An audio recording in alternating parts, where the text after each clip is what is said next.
অস্ট্রেলিয়ার মাটিতে ইতিহাস গড়ল বাংলাদেশ। হাসান মাহমুদের দুর্দান্ত 6 উইকেটের পর ব্যাট হাতে জবাব দিলেন তানজিদ হাসান তামিম। মাত্র 2 টেস্টের ক্যারিয়ারেই তুলে নিলেন নিজের প্রথম সেঞ্চুরি।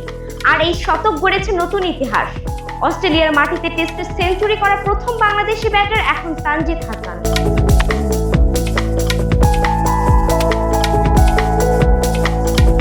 188 বলে 8 ও 1 ছক্কায় সেঞ্চুরি পূর্ণ করেন তিনি। নাথান লায়নের বলে লং অফ দিয়ে সিঙ্গেল নিয়ে শতকের মাইলফলক ছোঁয়ার পর হেলমেট খুলে উদযাপনে মাতেন তানজিদ। তবে সেঞ্চুরির পর বেশিক্ষণ টিকতে পারেননি তিনি।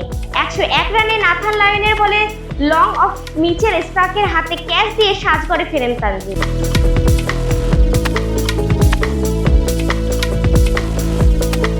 এর আগে মুমিনুল হকের সঙ্গে দ্বিতীয় উইকেটে 102 রানের গুরুত্বপূর্ণ জুটি গড়েন তানজিদ।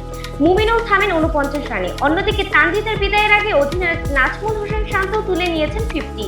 74 বলে 50 পূর্ণ করেন তিনি।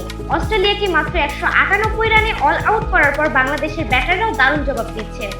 ডারউইন টেস্টে অস্ট্রেলিয়ার বিপক্ষে প্রথম ইনিংসে লিডও নিয়েছেন বাংলাদেশ।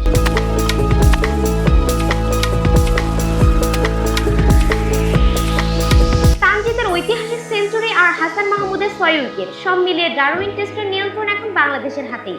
আপনার কি মনে হয় বাংলাদেশ কি এই টেস্টে অস্ট্রেলিয়াকে হারিয়ে ইতিহাস করতে পারবে?